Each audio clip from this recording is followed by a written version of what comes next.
All right, so I've known Fred for probably 30 years, and I thought I'd try to do a historical view of his development as a scholar, starting with him arriving as a student at Austin College in Sherman, Texas in 1965, when Buck Owens was at the top of the chart singing "Hitting the Big Time" with his band Buck Owens and the Buckaroos. So I don't know what, I've never heard Fred talk about country music, but I'm struck by his emergence from this small town in Texas. It was known as a kind of outlaw center, the hometown of Frank James, and in 1874, Jesse James took his honeymoon there. It was also known for a particularly brutal legacy of class violence, racial massacres, brutality, and oppression. So Fred might have taken up many themes as an American academic, but having taught for 40 years and written 18 books, he made his academic reputation by thinking about the challenges of moral choice in a world much beset by injustice. Fred's written many books, many articles. He's done a lot of blogging, blog posts on violence, oppression, trauma. He's examined the human capacity for good and evil with more wisdom and perspicuity, than most other academics. And this is not a fatuous, hyperbolic generalization. His many interviews, I think there are several hundred of them, and his non-academic writing suggests that he's had an impact far beyond the academic field. He's quoted in the US Evening News, he's cited in newspapers, and his ideas are quoted in daily mass communication. He's appeared in venues such as the New York Times, NPC, NPR, Nightly Business Report, and Mother Jones. Most academics write for other academics, and if they're successful, they'll find themselves living on in the footnotes of largely forgotten books. But some academics, though, do more than write books. They contribute to the culture of their times, and this, I think, is Fred's legacy. Fred started out then wrestling with the complexities of moral engagement. In 1969, when he attended graduate school at the University of Texas, which was about 200 miles south of Austin College, where he went, University of Texas at that time had one of the best graduate schools in government. And it was a scene of much anti-war activity, many marches and demonstrations. And of course, this activity was seen as sacrilege by the local Texas community, the ranchers and businessmen at the time. Fred suffered a lot of inner turmoil at this, and he wound up serving as a CO, as an alternative for being drafted. And that decision influenced a lot of what he did. 1969, when he was working on his dissertation, was a time influenced by counterculture, flower power, alternative culture, and Herbert Marcuse and his work on Eros and civilization was very popular among intellectuals. Fred's early work as a graduate student took up the ideas of Marcuse, and increasingly his ideas became engaged with the thinking of the Frankfurt School. He studied in Germany for a year, and he was able to speak briefly to Habermas. He wrote his dissertation on Adorno, Horkheimer, Marcuse, and Habermas. He took his doctoral degree in 1979 and then accepted a position at the University of Maryland, where he spent the rest of his career. His first book was published in 1985 with the title Science and the Revenge of Nature, Marcuse and Habermas. Much of Fred's later work over the next 10 years took up the thinking of the Frankfurt School, and between 1988 and 1994, he wrote 5 highly influential books published by Yale that impacted many fields outside of his own home discipline in political science. So he began his research as a scholar of government with particular attention to the Frankfurt School. But soon his experience in psychoanalytic therapy helped him understand the importance, particularly of primitive affect. And many of his most widely cited publications explain how primitive affect circulates in social relations. Early on, he read widely in psychoanalytic literature, was able to meet many of the luminaries in the field, and he took up the work of Klein, which was unusual for psychoanalytic thought in America. He discussed the idea of reparations with Elliot Jacques, I think, in UK, who was one of Klein's students in Analyzans. And then Fred did some group work with the A.K. Rice Institute, some of the Tavistock influenced work, and he came to be struck by what he saw in group behavior. So within 10 years of his dissertation, he published Melanie Klein and Critical Social Theory with Yale Press. Fred was one of the first American scholars to understand Klein's work and to understand the implications of that work for social thought. Klein's concepts of splitting, projective identification, and fantasy are particularly important for politics and extremely important right now for understanding the polarization and paranoia that we see in American politics. So this is a book that is constantly renewing our understanding of politics. At a time when most academic thought at that time turned inward psychoanalytically to understand the self, Fred argued that we need to turn outward and understand the self in a group. He saw the self as highly influenced by group behavior. His experience with Klein had taught him that primitive affect circulates with great impact in group interactions. Thought does not reliably come from rational deliberation, and most often it emerges as a representational marker for primitive defense, shame, envy, or rage. And it often reflects affects we receive from other people rather than our own personal history, as we helplessly identify with group leaders and their primitive and often pathological defenses.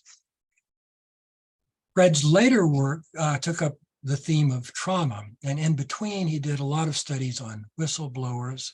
He wrote a book on freedom, a book on the experience of men who managed to forgive after incredible suffering. And so after another 10 years or so, his work started to take up issues of trauma, and was often his wont.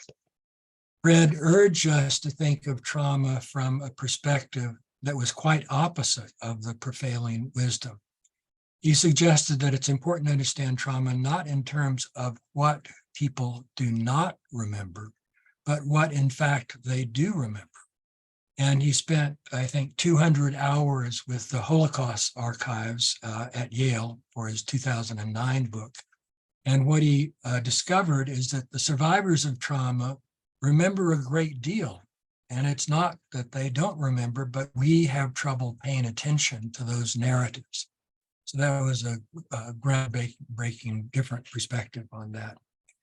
Most recently, Fred has invested research into theology, not to disprove or prove that God exists, but really to examine the grounds of moral choice and to think of moral choice as a kind of spiritual dimension that has been part of Western culture. So I'll briefly, I mean, there are a lot of technical stuff you can find on the web. I don't want to spend a lot of time on that, but Fred was recognized as a distinguished scholar teacher at the University of Maryland. He received the Chancellor Kirwan Undergraduate Teacher of the Year Award. He was given 3 Fulbrights. Until recently, he served as co-editor of Psychoanalysis and Society series with Cornell Press. He also served in my organization, APCS, as an executive director for something like 20 years. There are 18 books, and they cover a lot of ground. So I'm very happy to see Fred honored with this award. Thank you. See Fred Alford, or at least that's the name I publish under. My friends call me Fred. And I imagine that my work is unfamiliar to many of you because I don't publish in the usual venues of psychohistory. I think I define my field as psychoanalytic social theory, a field that's more developed in the UK than it is here. The Association for Psychoanalysis, Culture, and Society was my primary institutional affiliation in the United States. And I thought I'd just talk about a couple of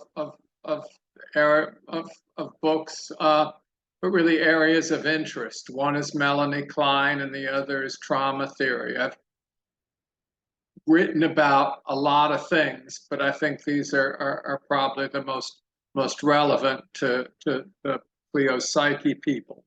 So I wrote a couple of books before it, but one of my early books published with Yale was Melanie Klein and Critical Social Theory. And I think it was my most influential book, which I suppose means that maybe it influenced 100 people, but mainly it means it influenced me and the way I've thought about things for the rest of my career. I think it was my most important book because it said something important about how hate, fear, and paranoia dominate our lives, our unconscious lives, which doesn't mean that love is powerless, but it means that love is vulnerable. Melanie Klein was a contemporary of Anna Freud. And together they dominated and almost split the British Psychoanalytic Society. And I think the most interesting thing about Klein is she argues that the baby hates before it loves. She's been called a theorist of original sin, and it's a clever term, and there's probably something to it. The baby hates the mother because it projects its pain and unhappiness into her. Mother is the source of all that's bad, uncomfortable. She's also the source of all that is good. The baby and then the young child experiences its world as split into good and bad. However, early in life, the young child comes to recognize that the good and bad mother are one, and feels that what's first a primitive guilt at the harm it's caused the good mother. If you're familiar with Klein, I'm going to skip the good breast, bad breast business. I think just talking about the mother makes more sense. At first, this primitive guilt takes the form of paranoia. And while Klein never wrote about politics, not once, it seems to me a lot of what happens in the political world is a paranoid fear of retaliation that is, says Klein, the earliest form of guilt. And many people, and I'd say most groups, get stuck at this point. Eventually, the child wants to make reparation for the harm it's caused or would have caused. I think for Klein, there's no difference between the idea and the act here. And reparation, the desire to make whole what one would have destroyed, is what drives the child, and I would say adults, into acts of love and care for others. So hate, guilt, love, and reparation. These are the forces that make the world go round. And she starts with hate. We split the world in order to protect those we love. But hate comes first. And if we look around the world, I think we see Kleinian forces, as I'll call them, everywhere. Never intending to write a critical social theory, Klein wrote a version of Eros and Civilization that gives both a bigger role to hate and also, I think, a bigger role to love, understood as reparation, making compensation for the harm we've caused others. Sex takes a back seat. Unfortunately, hate comes first, And when people are scared, it's easier to mobilize their hate than their desire to make reparation. Political leadership works with powerful and dangerous psychological forces. And it's the task of those who use psychoanalysis to analyze politics, which I think is what most people in Clio do. I think it's their task to identify this natural paranoid schizoid tendency, as Klein called it, the tendency to divide the world into good and bad, seeing all that afflicts us as coming from the source of original badness, what Klein called the bad mother. And all mothers are bad in this regard. I'm a political theorist, and I know that most political theorists don't begin with hate. They begin with rational self-interest or natural goodness or whatever. Klein, in this sense, really rearranged my intellectual world. I think similarly, it's the task of responsible political leadership to recognize the naturalness of hate and the relative ease with which it's exploited due to this inbuilt paranoid schizoid tendency, as Klein called it. That is the tendency to see all all that hurts us as coming from outside. Reparative leadership is rare, but it exists. And Martin Luther King would be a good example. And political leaders, good and bad, know the power of hate and fear instinctively. And they either exploit it or mobilize our better natures in the service of reparation. And that's the framework I've used since discovering Klein early in my career. I think it's nothing that you don't know, but Klein gives a theoretical basis in child development that's worth your consideration. And I think it's unfortunate that she is so little known in the world of political psychology overall.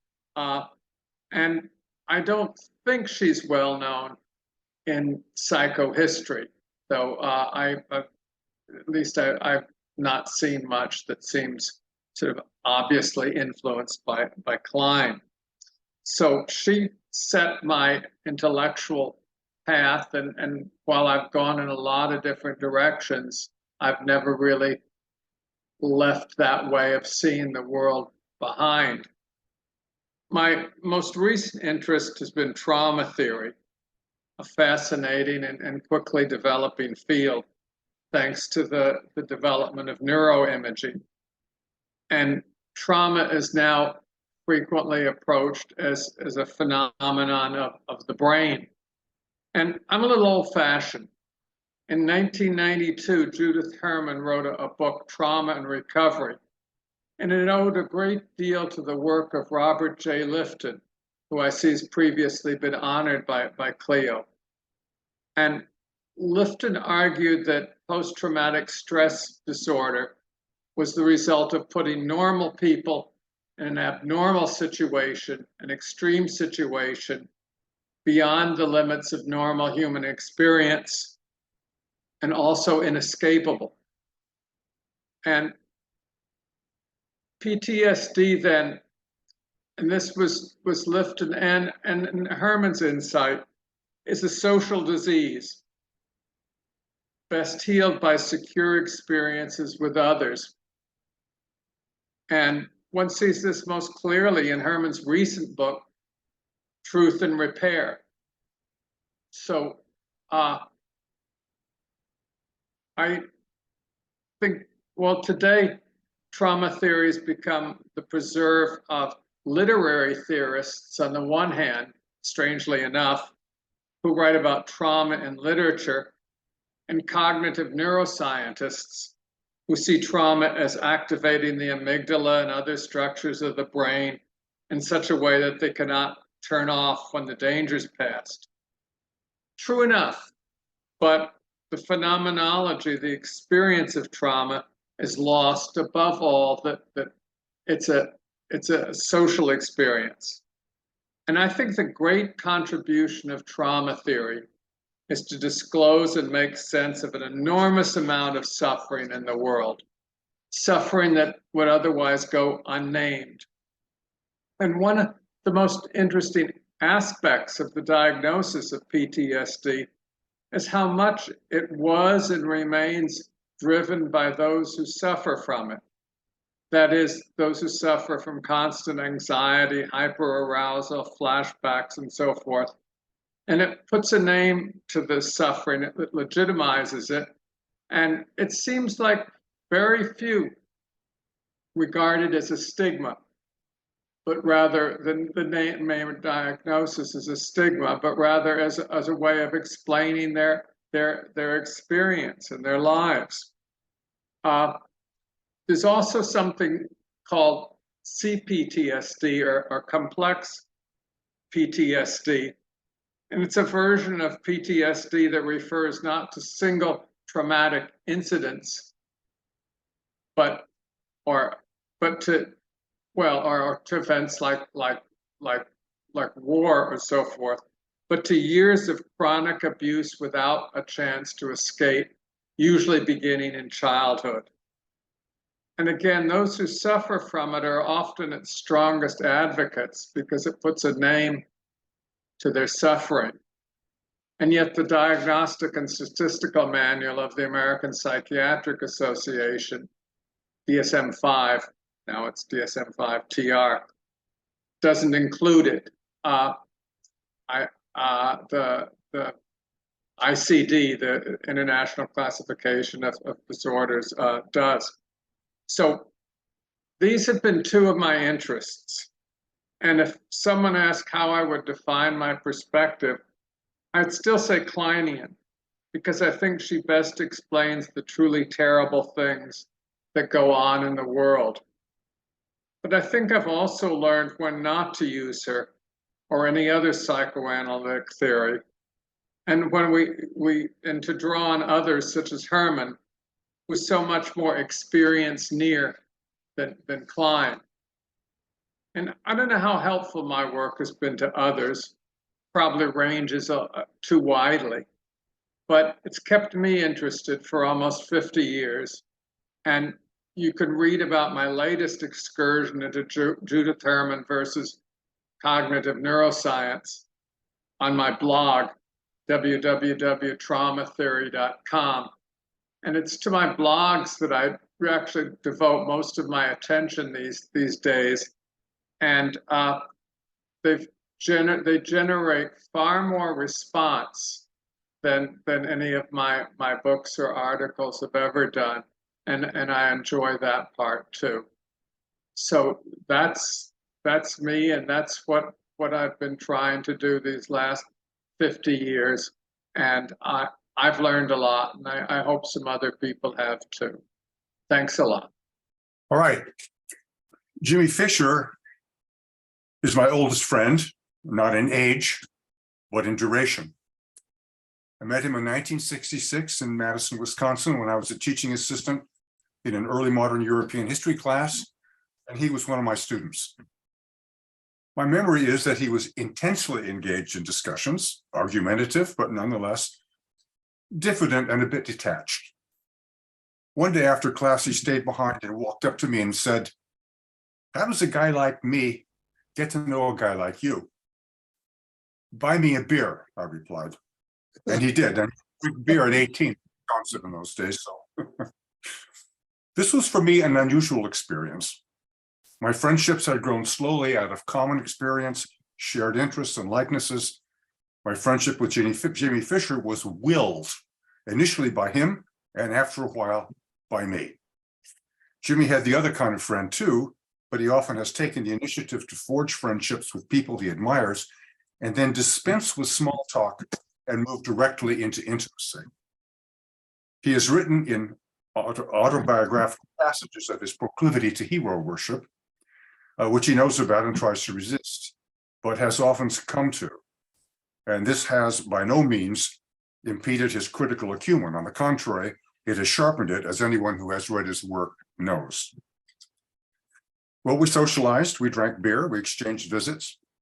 My marriage was on the rocks, and he listened to my rants, offering me refuge and a bed at his place when I needed it.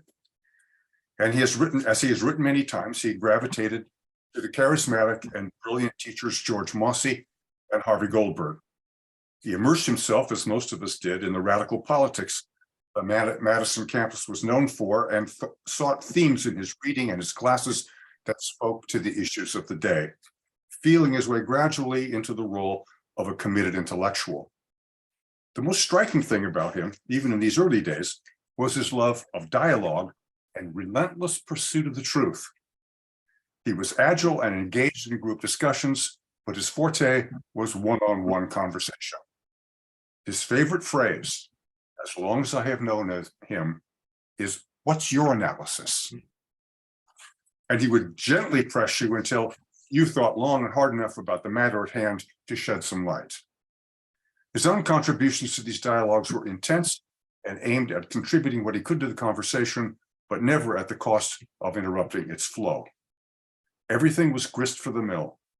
Sports, movies, books, personalities, families, women, our teachers, and politics, especially politics.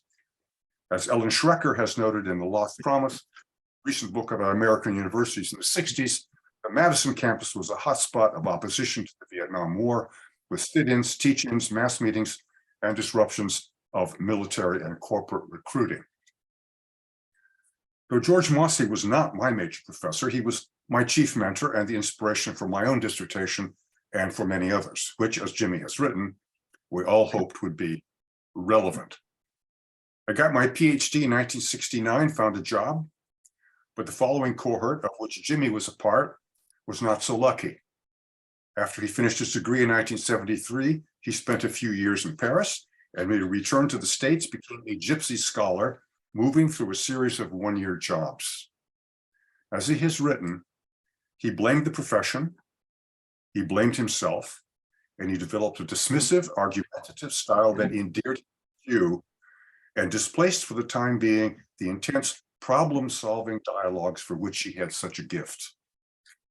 One of his traits from those years, which he had earlier honed as the oldest of three brothers, was to thrust his index finger in your face as he loudly made his points. We saw one another regularly in those years, and later, sometimes at conferences at our homes or in Paris, New York, or his parents' house in Westchester. Marty and Bess welcomed Mary Jo and I warmly, and I enjoyed seeing the sibling dynamics between Jimmy, Andy, and Larry. Jimmy acknowledges that reading Freud's text was an integral part of the cultural and intellectual history of our generation's learning experience. I taught myself in my own courses, taking care of, as my teachers had done, to treat Freud and Freudian psychoanalysis in historical context and to track Freud's own borrowings from his psychiatric contemporaries, which he then turned to his own uses. We were also attracted to Marxism and Marxist texts, and many in our generation tried to combine these two intellectual traditions that sought to reveal the deep underpinnings of individual and socio-political action. Jimmy's dissertation on the French intellectual Romain Rolland was an effort to better understand how Rolland and other European leftists and communists squared their aesthetic and epistemic commitments with political engagement from the end of the 19th century through World War II. When it finally was published in 1988, it had become an encyclopedic and profound meditation on the meaning and limits of intellectual activism in this chaotic and brutal era. But while he was continuing his research in France between 1973 and 1975, he had one of those fortuitous archival discoveries that changed everything. A cache of unpublished letters between Rolland and Sigmund Freud over the period 1923 until Freud's death. It happened that not only was Rolland familiar with some of Freud's writings, and vice versa, but they were both friends of the Austrian writer and biographer Stefan Zweig, with whom Rolland had often discussed Freud. On his face, they could not have been more different. A music-loving aesthete and a deep with a deep appreciation of mysticism, for whom an illusion was a fact, and Freud, who Roland addressed in one note, quote, "to the destroyer of illusions, Professor Dr. Freud," end quote. They exchanged their books with one another, but both remained deeply skeptical of the other's views, despite a cordial and affectionate correspondence. Freud sent Roland a copy of The Future of an Illusion on its publication in 1927. And in his response, Roland urged him to investigate the religious feeling and sensation that underlay all forms of religious expression. This oceanic feeling, he wrote, is a direct contact with, quote, "the true subterranean source of religious energy, which next is tapped, canalized, and desiccated by the churches," end quote. So Roland did not object to Freud's critique of established religion, but as Jimmy puts it, thought that a, quote, "psychoanalytic inquiry into spontaneous religious sensation would bear fruit." As many of you know, Freud made a reference at the outset of the book that he was writing at the time, Civilization and Its Discontents, to a friend's oceanic feeling, and set out his explanation for it in psychoanalytic terms as a sensation that preceded the formation of the ego, that reality testing would later dissipate. However, in their following correspondence, Jimmy identifies memory lapses on Freud's part about earlier letters that suggest, quote, as he says, the possible repression of some conflict or unpleasurable feeling. In the brilliant article which he published in American Imago in 1976, Jimmy goes on to analyze Freud's defensiveness toward Roland, the, quote, "blend of attraction and repulsion, respect and envy, and above all, the strange sensation that he and Roland were utterly different," end quote. This did not inhibit Freud from inscribing the second edition to Roland with the words, "from the terrestrial animal to the great oceanic friend," which became the title of Jimmy's article. Later in the paper, Jimmy analyzes Freud's letter to Roland on the latter's 70th birthday and the open letter to Roland, a disturbance of memory on the Acropolis, based on his experience during a trip to Athens in 1904 with his younger brother Alex.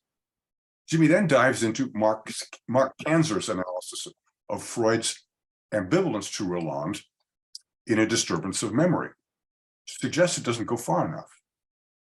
Freud's Oedipal and critical ambivalence toward his father was projected onto his younger brother, who was the same age as Roland, and his relationship with Roland, quote, in Freud's mind, reenacted the father-son pattern in terms of an elder brother's feeling for a cherished younger sibling, end quote.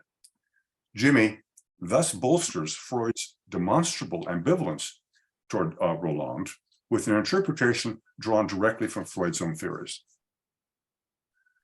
It was, it seems to me, a fairly bold analytic move for a guy who had read some of Freud's texts and letters, but was still hoping to make a career out of being a cultural historian. This was surely the first clear evidence of Jimmy's confident first steps in a new personal and professional direction. Jimmy applied to the Los Angeles Psychoanalytic Institute and undertook his training between 1980 and 1988. The Institute harbored, more or less harmoniously, the major traditions of psychoanalytic theory and practice. Together with his own reading and experience with Lacanian analysis, this background gave him a uniquely eclectic perspective that he has put to excellent use in his historical and critical writings. As he says in his introduction to Cultural History and Psychoanalytic Tradition, his book of 1991, he believes, quote, the most penetrating psychoanalytic method still seems to be a historical and critical one, end quote. Here he says, my training in psychoanalysis complements my prior formation as a cultural historian. He organizes the essays in this book in three divisions: the history of psychoanalysis, psychoanalytic culture criticism, and the psychoanalytic history. One can see the same blending of historical and psychoanalytic methods and criticism in all the work that he has published since 1991. His book on Bruno Bettelheim, his exposition of Bettelheim and Rudolf Eckstein's letters, which recalls his analysis of the Freud-Roland correspondence, and his ventures into psychoanalytic literary criticism, and politics are all historically contextualized and deeply informed by psychoanalytic insight.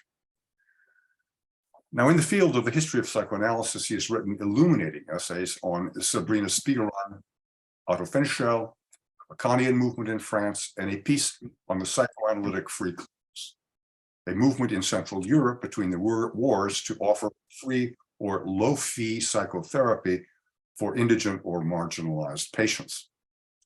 My favorite piece in this domain, mixing history and culture criticism, is his masterful analysis of Jean-Paul Sartre's The Freud Scenario, a movie script that Sartre wrote for John Huston between 1958 and 1960. The script was never wholly adapted for the screen, but Jimmy complicates the standard notion of Sartre as skeptical of psychoanalysis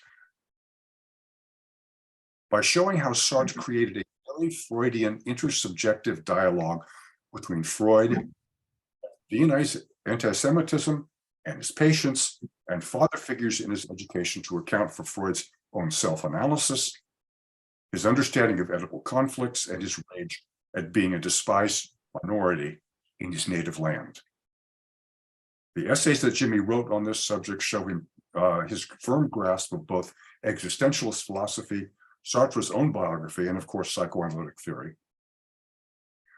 On psychoanalysis itself, the bravura piece that Jimmy wrote on erotics and sexual excitement in Robert Stoller's case study of Bell is a perfect illustration of the intersubjective nature of the analyst and analysand relationship and the fluid dynamics of transference and countertransference. Finally, Jimmy's brief account of his last visit to his father, near death and suffering from dementia, reveals both his tenderness and his empathy and his sense of the limits of compassion. Finally, though he is here celebrated as an analyst and as a scholar, to note that he has always been a superb and supportive teacher in the academic classroom and as a psychoanalytic educator. He was awarded Faculty of the Year honors in 2015 at the New Center for Psychoanalysis, and in 2020 was named Distinguished Psychoanalytic Educator by the International Forum for Psychoanalytic Education. There is good reason to think, as I've been saying, that historical training is a good foundation for good psychohistory. I would like to respond to that beautiful paper by telling you my first impulse is to argue that that I'm not argumentative, but I'm going to let that one go for today. I do want to acknowledge the presence of my beautiful fiance and partner, Sherry Rodriguez, who's listening in, and my brothers, Larry and Andy, who also know Bob very well, and my children, Ben and Chloe Fisher. They're here, and I'm very touched that you took the time to come. It means a lot to me. I do have a response, but Bob, I think you really outdid yourself. So first of all, I want to express my gratitude to Paul Elovitz and the International Association of Psychohistorians for offering me their Lifetime Achievement Award. Paul has been validating of my writing over several decades, and he has generously opened the pages of Clio Psyche to my contributions. I want to acknowledge Peter Lowenberg for almost 50 years of support, encouragement, mentorship, and most precious of all, friendship. To the other colleagues and friends of the Psychohistory Forum, I know that I'm flattered by this honor. In particular, I thank Ken Fuchsman, who shares my love for Leonard Cohen's songs, and my old comrade, Jacques Soluta, my sincere appreciation. And if you're watching on Zoom, a warm salut et fraternité. And not least to Bob Nye, whose friendship I have cherished for 58 years. His words today typify the depth of his affirmation of my work. He has been generous, caring, and sensitive over all these years. When I began studying history at the University of Wisconsin from 1965 to 1973, Opposition to the war in Vietnam was my main preoccupation, as it was to many of my generation.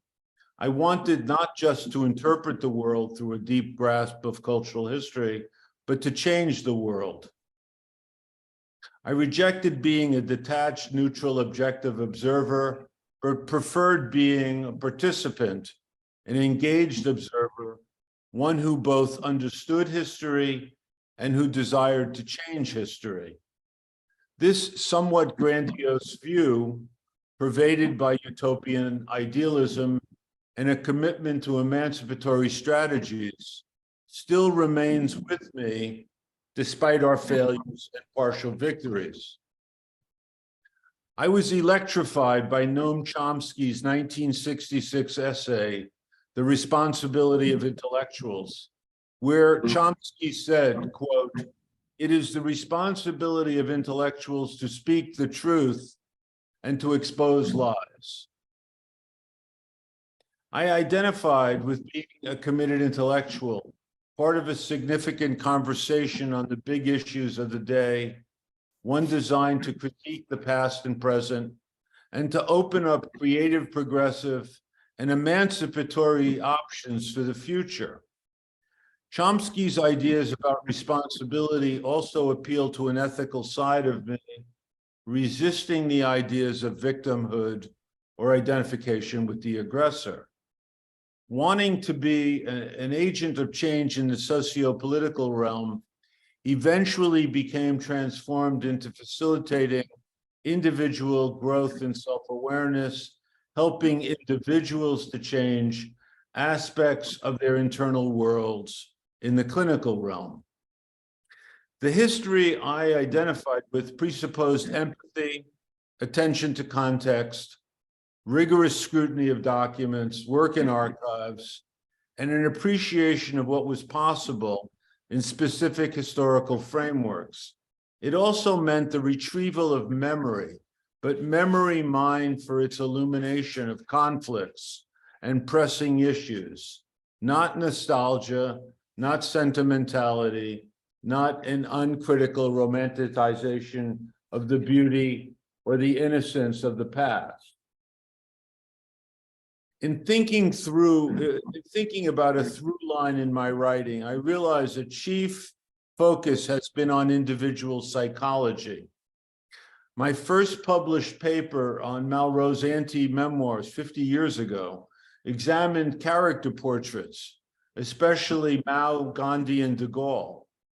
My most recent publication, a study of my inner experience of serving on a jury, demonstrates the various ways in which a psychoanalyst can decode traumatic aspects of jury service, especially when the case is gruesome.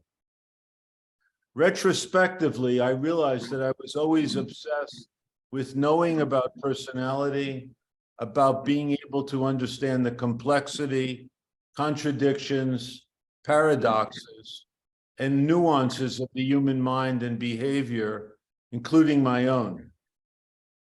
As I transitioned from cultural history and psychohistory to psychoanalysis, I realized the subversive potential of psychoanalysis to expose lies and to allow individuals to speak the truth. This included my own reluctance to confront the truth about myself, to lift amnesias, to move beyond the dynamics of shame and guilt, and to be more fully accepting. I learned that in order to allow the truth to emerge, one had to construct a facilitating environment for one's patients, which turned on the analyst's ability to connect with a whole human being and to create and sustain a reliable, empathic, and attuned stance to that person. I learned about the destructive uses and abuses of analytic abilities, of how intelligence was not enough, of how unmasking illusions without compassion and an affective connection to the patient could create impasses and ruptures in the treatment. I learned about the necessary time, readiness, and tone for a patient to receive and to use an interpretation. And I also began to realize that this could occur in the classroom situation or in seminars. All of us have recently gone through a horrendous period of instability and political polarization in America and in the world. It seems like every day brings on a new catastrophe, something awful and destabilizing to be pessimistic about. We live in an environment where the politics of resentment are paramount, where truth has been decimated, where lies, falsehoods, cover-ups, anti-scientific and anti-intellectual attitudes are pervasive everywhere, where disinformation is a daily occurrence. Living through the 3+ years of the pandemic has made us extremely aware of how fragile human life is, how death and illness lurk everywhere, how helpless and dependent we all are, how isolated and cut off we are from loved ones, how susceptible we are to psychic numbing, dissociation, and splitting. I myself have suffered from, quote, Trump derangement syndrome, end of quote, since 2015.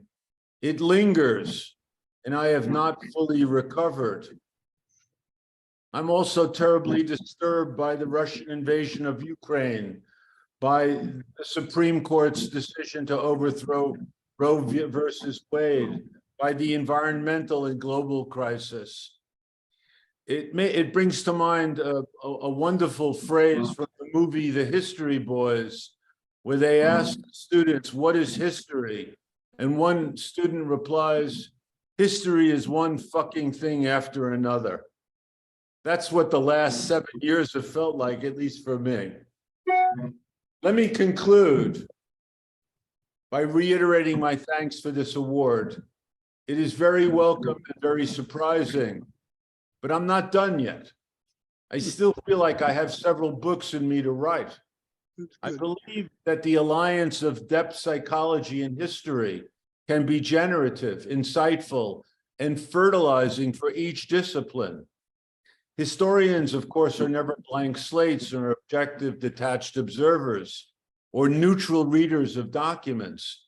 They bring their own obsessions and preoccupations, their anxieties and terrors, their aspirations and ideals, their unconscious fantasies and emotional vulnerabilities into the stories they tell and their interpretive understanding of these narratives. Whether or not they have been psychoanalyzed or psychoanalytically trained, both of which I recommend, it would be advisable for them to recognize their biases, blind spots, and potential areas of self-deception. I retain high hopes for the future generations of psychohistorians who inquire into how the unconscious of individuals and collectivities emerges, intersects with, and complicates history in variations that only they may be able to disentangle.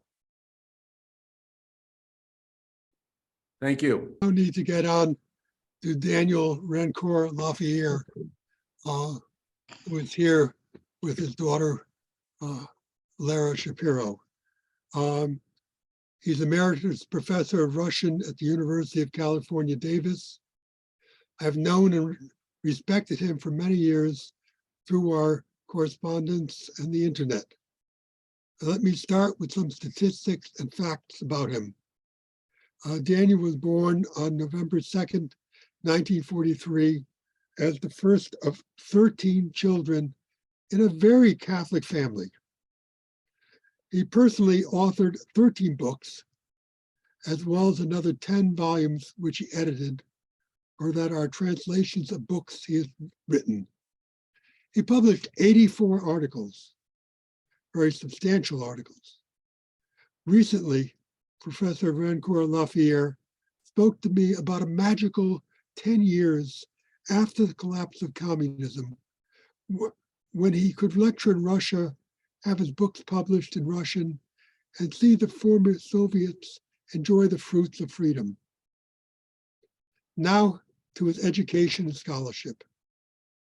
Daniel took his bachelor's degree in biology from Denison University in 1965.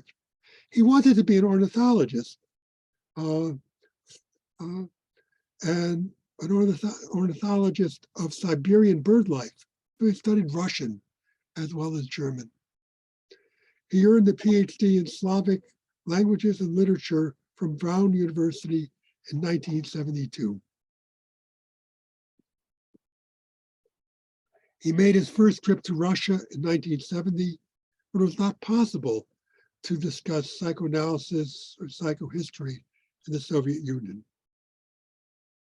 He taught Russian at Tufts University from 72 to 79, and then in 79, headed west, became a professor of Russian at the University of California, Davis,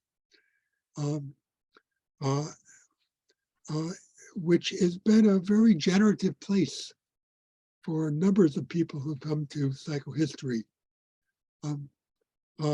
Daniel continues his scholarly work in retirement from academia, as so many psychohistorians have.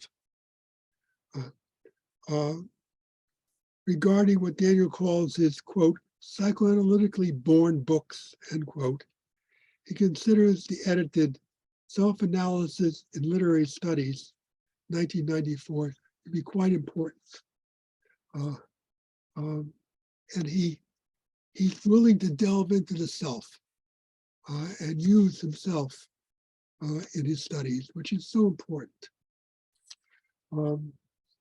Among others in this psychoanalytically born category are Out from Under Gogol's Overcoat, a psychoanalytic study in 1982. The Mind of Stalin, a psychoanalytic study, 1988. This book has appeared in Russian, Finnish, and Stalin's native language of Georgian. Then there's The Slave Soul of Russia, Moral Masochism and the Cult of Suffering in 1995. This, he reports, his most popular book, to judge from its Google profile. It has also appeared in Russian. Then there's Tolstoy on the Couch, Misogyny, Masochism, and the Absent Mother in 1998. More recently, Imagining Mary, a psychoanalytic perspective on devotion to the Virgin Mother of God, 2018. If you go to his website, www.Rancour-Laferriere.com, you'll find chapter summaries of the book. It's so good, he makes these things available. Now I will mostly quote from his homepage.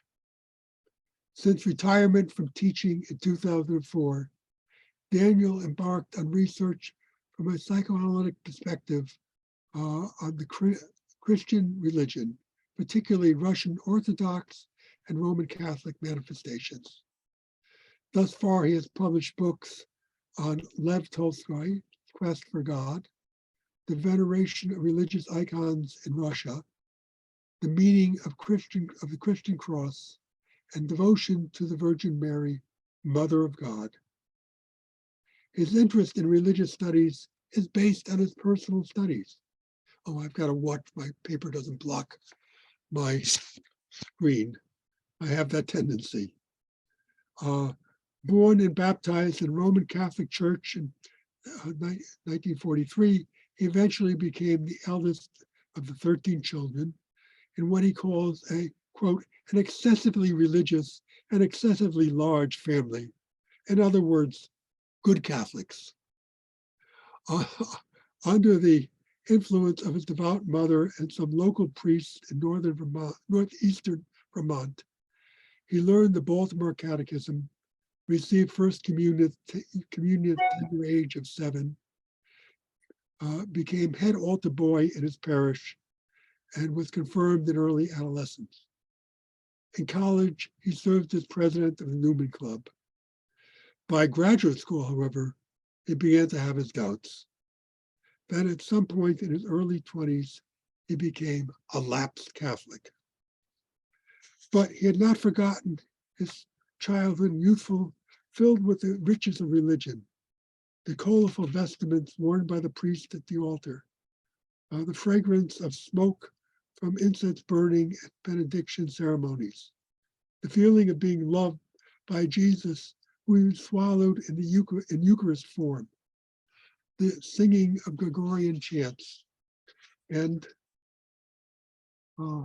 Marian hymns, the endless Hail Marys pronounced while fingering rosary beads, and so on. He writes that Catholics know how to put all the senses to work for spiritual purposes. And thank you for giving me those insights, Daniel. Our honoree is a firm believer in the importance of love and work. Freud was so right. He engages intensely in his research. When studying historical personages such as Gogol, Stalin, Tolstoy, Jesus, and Mary, he inclines to identify with their personality. He would dream about them, relating to them as human beings, as he approaches his 80th year. Daniel remains excited and quite immersed in his research. Keep on doing it, Daniel. This Lifetime Achievement Award in psychohistory need only be a halfway mark or the beginning. And you represent what so many of our good colleagues do when they retire from academia. Please respond. Thank you for your kind words on this occasion and for your advocacy on my behalf in the past as well. So I'm very preoccupied with death these days, both the death of some others that I have experienced and with my own death. In the next issue of American Imago, I will publish an article about mourning in the Jewish religious context. And here I'll give a very brief summary of that article. And then I will recite a poem I wrote on the first anniversary of the death of my late wife, Barbara Ann Millman. Both the summary and the poem will be illustrated by quotations from the book of Kohelet, which is in the Hebrew Bible. First, the summary. Psychoanalysis teaches us that mourning is for the bereaved, that the goal of mourning is for the bereaved to be able to accept the death of the loved one. It may therefore come as a surprise that what religious Jews call the mourner's Kaddish or Kaddish makes no reference whatsoever to the mourning of the deceased. And instead of having anything to do with the mourning process, this ancient prayer requires the bereaved to utter nothing but words of exaggerated praise for the great name of the Holy One. It is as if Yahweh, that is God, is in such need of narcissistic supplies that he cannot allow mourners to think about anyone but him. In this, he rather resembles the figure of Yahweh in the book of Ezekiel in the Hebrew Bible. There, for example, Yahweh orders Ezekiel not to mourn the approaching death of his own wife. There, too, Yahweh orders Israel not to mourn the imminent destruction of Jerusalem. Afner Falk has advanced a theory of an inability to mourn, says it plagues the history of the Jews down to the present day. What I can add to Fox's weighty tome is that such an inability often implies a simple denial of death. Even the liberal progressive liturgies of Reformed Judaism demonstrate a reluctance to mourn the dead. For example, the foundational Hamburg Temple prayer book of 1819 contains a version of Mourner's Kaddish featuring a line in Aramaic wishing that the dead have, quote, a good portion in the life of the world to come, unquote. Such a sentiment not only resists mourning, but denies the death of the recently deceased outright. How can you have a good portion in any kind of life if you are dead? Similarly, in a 1945 Reform version of Mourner's Kaddish, we find an oxymoron in the words, life eternal, lived by someone who is called the departed. A 2007 Reform prayer book contains the ancient Gavurot, or divine might prayer, but with several of its references to bodily resurrection of the dead printed in parentheses.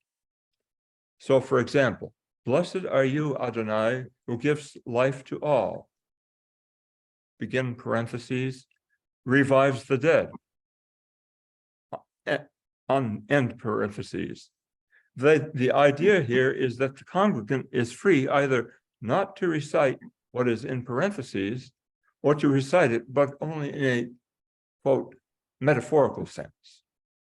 Either way, the congregant avoids reciting this line in the traditional Orthodox fashion, which affirms literal resurrection of the dead at the end of time, which, by the way, is a rather sophisticated denial of death.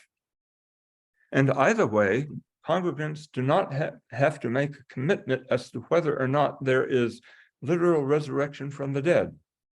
This sounds like a refusal to mourn in principle, just in case resurrection exists, and would make mourning irrelevant.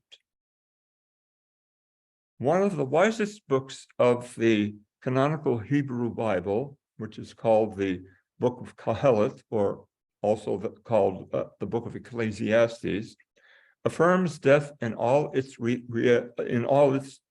finality. Quote, the fate of humans and the fate of animals is the same. As one dies, so dies the other. They all have the same breath, ruah.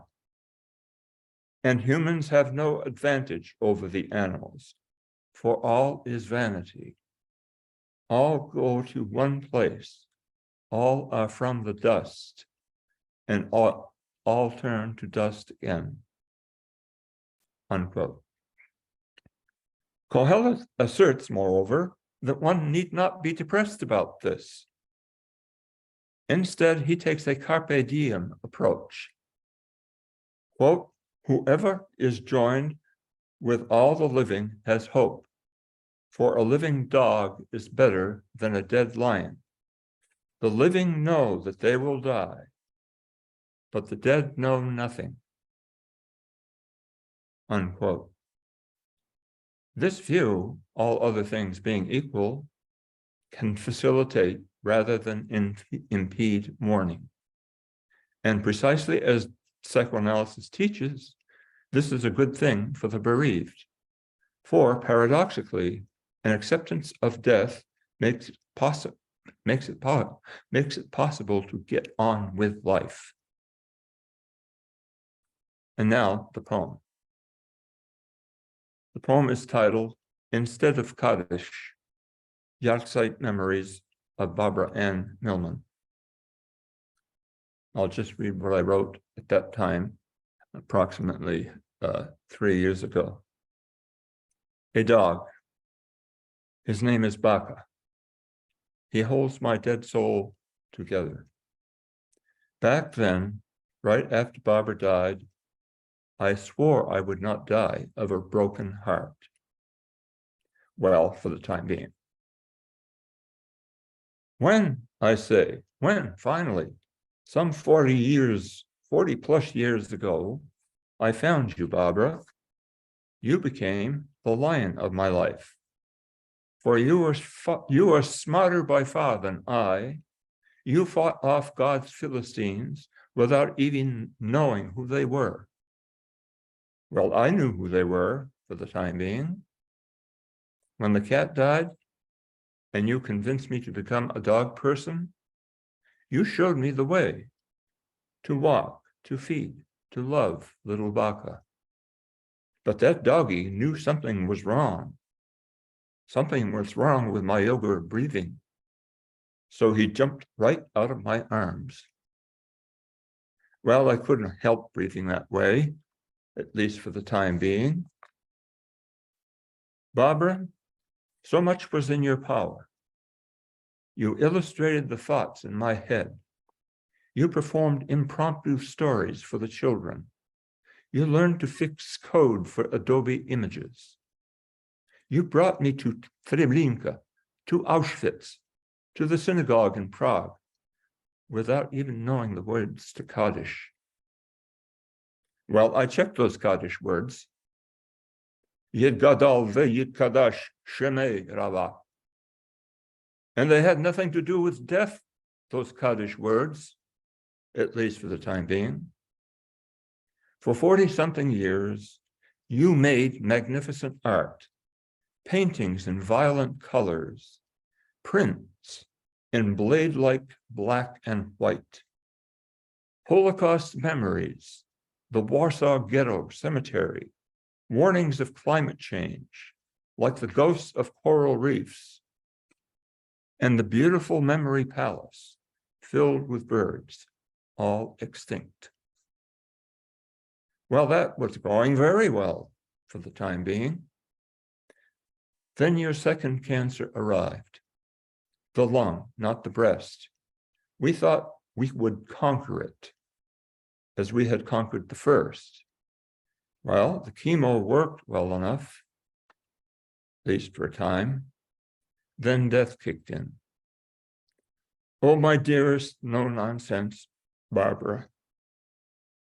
Of all people I have ever known, you best understood what it meant not to be. Your atheism was perfect. Mine was merely derived. And so finally, I stopped that yoga breathing, and the dog leapt back right into my arms. As Kohelet says, a living dog is better than a dead lion for the time being. So thank you, ladies and gentlemen, for listening to my considerations about mourning in the Jewish religious context. Hello, everybody. First, I'd like to acknowledge the presence at this meeting of two people, the two people most intimately involved with Mac, his wife, Mary Combs, and his brother, John Runyan. Thank you both for coming. It's hard to overstate the importance of Mac Runyan to psychobiography. As all of you know, academic disciplines such as psychology and history have been bitterly hostile towards psychobiography and psychohistory. In psychology, quantitative statistical studies of large numbers of subjects dominate the discipline. A great many university psychologists condemn the in-depth study of the individual. Mac has championed exactly that kind of study, the kind of study of which psychobiography is a prime example. Mac was born in 1947 in New York City and spent most of his childhood in two towns about 30 miles south of Cleveland. He attended Western Reserve Academy in Hudson, Ohio, and was an indifferent student there, but a star athlete. At WRA, he wrote a paper about Albert Schweitzer's groundbreaking study of the historical Jesus. Mac's teacher responded to the paper with the following comment: "Your arrogance is exceeded only by your ignorance." I imagine that the teacher was a devout believer who was offended that Jesus could be viewed as a real person and not only as a holy object of research. What the anecdote says to me is that even as a teenager, Mac had gumption, a willingness to challenge orthodox approaches, and a faith in his considerable intellectual abilities.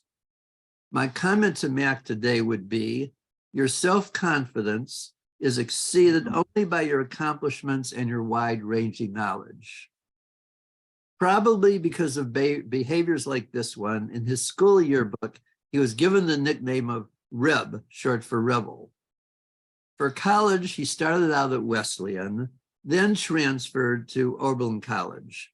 He took academics more seriously and excelled in his studies, while also serving as tri-captain of the Oberlin soccer team.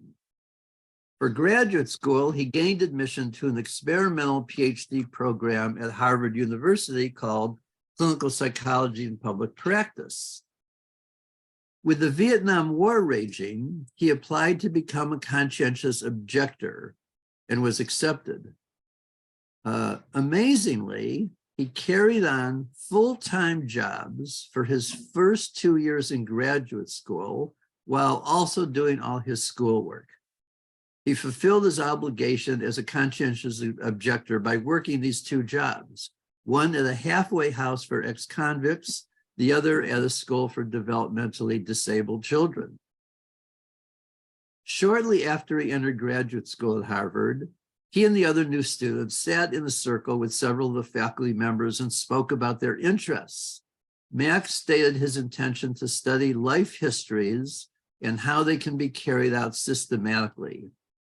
He found out that no one else had any interest, anything like this. It's very different from the way what people are supposed to do in psychology at that time and still today to a large extent. Near the end of his second year, one of the professors, David McClelland, wrote that Mac's philosophical interests, that's how he put down Mac's interests, so what they weren't psychological, they were philosophical, that his philosophical interests did not fit with the empirical orientation of the program. McClelland declared, "So I would urge you strongly to leave Harvard before you waste more time here, your time and our time." Mac had no intention of departing. Another faculty member, Jerome Kagan, both of these, by the way, gigantic luminaries in the psychology field. Another faculty member, Jerome Kagan, was, if anything, more offensive. Upon hearing of Mac's intention to write a dissertation on life histories, Kagan told him that his proposal was not like taking a rocket to the moon, but more like making a trip to the garbage dump. Kagan probably was not far off in imagining that Mac pictured himself soaring into the heavens. And in my opinion, Mac has soared into the heavens throughout his career. Mac persisted. With the support of 2 professors emeriti, Henry Murray and Robert White, Mac defied a number of the faculty in the program, although gaining some support from some, of course, and wrote a dissertation on the study of life histories. In other words, Mac essentially working in the area of psychobiography and promoting it. After graduation, while a postdoc at Berkeley, he revised and expanded his dissertation and published with Oxford University Press his groundbreaking book, Life Histories and Psychobiography, Explorations in Theory and Method. That's the book. Mac's entire career as a scholar has been dedicated to exploring, promoting, and extending the in-depth investigation of the individual. That is the type of study that is the basis of psychobiography. He has done more than anyone else to establish the legitimacy of psychobiography in academic psychology. So-called qualitative psychology, as opposed to quantitative psychology, has gained a toehold in the discipline of academic psychology, thanks to a considerable extent to Mac's work. So Mac has had a long career at Berkeley. I can say leading up to his retirement a few years ago, but still continuing. He may be the only psychologist since his mentors Murray and White, who, specializing throughout one's career in psychobiography and the study of lives, had a full professorship at a major research university. Now, I'll give just one example of his work. His most acclaimed paper, and it's also, as I like to say, it's the paper that has the best title of any work in the field of psychobiography. His paper, Why Did Van Gogh Cut Off His Ear? The rest of the title, The Problem of Alternative Explanations in Psychobiography. Now, one criticism of psychobiography is that one can never be certain of an interpretation. Mack points out that in many areas of inquiry, researchers cannot be sure of their conclusions. I mean, even if you're building a bridge, you can't be sure that the bridge is going to stand. You come up with the best answer you can, but there's never total certainty. So what matters, though, is coming to the best possible interpretations. So Mack, looking at 13 different explanations for why Van Gogh cut off his ear, discusses how one can evaluate these explanations, whether the criteria for determining that one interpretation is preferable to another. For example, he points out that certain interpretations are far-fetched, while others have a considerable body of evidence that supports them. But the purpose of Mack's paper isn't to answer the question of why Van Gogh cut off his ear. The purpose is a much broader one, to explore how an author goes about answering questions like that, the basis of psychobiography, how it can be better rather than worse. For a closing anecdote that captures something about Mack, I go back in time to his 4th year as an assistant professor at Berkeley. He broke precedent while at Berkeley by applying early for tenure. He almost immediately received a stark no with a dismissive comment. The applicant does not make a significant contribution to knowledge. What a put down that is. Now, Mack isn't one to take things like that easily. Convinced the decision was unjust, he challenged it. He went to the dean, Harry Sprech. The dean investigated what happened and learned that the chair of the tenure committee, one Guy Swanson, had not even brought the application to the committee, but had dismissed it unilaterally. So the dean instructed the committee to give a review of Mack's application. And they decided to reverse the decision and to promote him to an associate professorship, which carried tenure with it. Furthermore, within the rank of associate professor, there were several gradations, and Mack was awarded a higher level than the one he had originally applied for. The story of Mack protesting his denial of tenure illustrates what I said at the beginning of this talk, this brief talk about his life. Throughout his life, Mack Runyan has exhibited gumption, self-confidence, and a rebellious streak. And he needed that to fight against the forces that condemned and dismissed psychobiography and other forms of life histories. He's been a warrior in favor of psychobiography for his whole career. He has long held high expectations for himself, and he has consistently exceeded them. That's a little bit about Mack Runyan. Jim, thank you for summarizing a bunch of stuff. I've known Jim Anderson for a long time. We spent a long time talking about, the field and our interest in it. And we both started publishing in psychobiography, I think around 1980, something like that. He published a paper, I published a paper right around then. So ever since then, we're pursuing this often in relation to academic psychology. And it occurs to me every time one thinks of one's life story in a different context, it turns out a little differently. And mine's going to turn out a little bit differently this time, partly just because who's here. And first, I want to appreciate my brother, John Runyan, who's a year younger than me. And without him, I probably would not even have gotten connected to the internet correctly. I was sort of wandering around, just couldn't make it work. he contacts me how to sort of instructs me how to do this. So thanks to my brother John, I got on the internet. So I appreciate that. Also, my wife Mary Coombs, a note. We met at a Xerox machine in Haviland Hall at UC Berkeley. We were both teaching in the School of Social Welfare. That year, I was teaching a course on personality theory. She was teaching a course on family therapy. Started chatting. She knew an amazing amount about psychology. It was fun talking. So after the delay of many years out of my anxieties and stuff, we eventually got married and have been happily married for a bunch of years since then.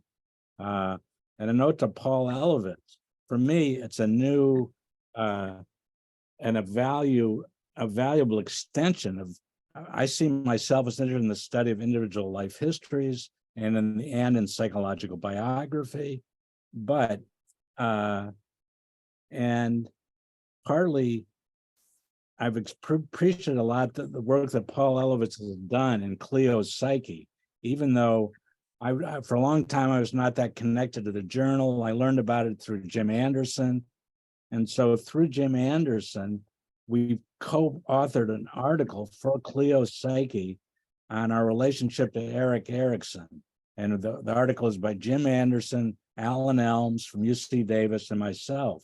And personally, I really liked the article in the sense that my summary of it, we each appreciated aspects of Erikson's work. And we thought, gee, this is interesting, got all kinds of implications, we'd like to pursue it.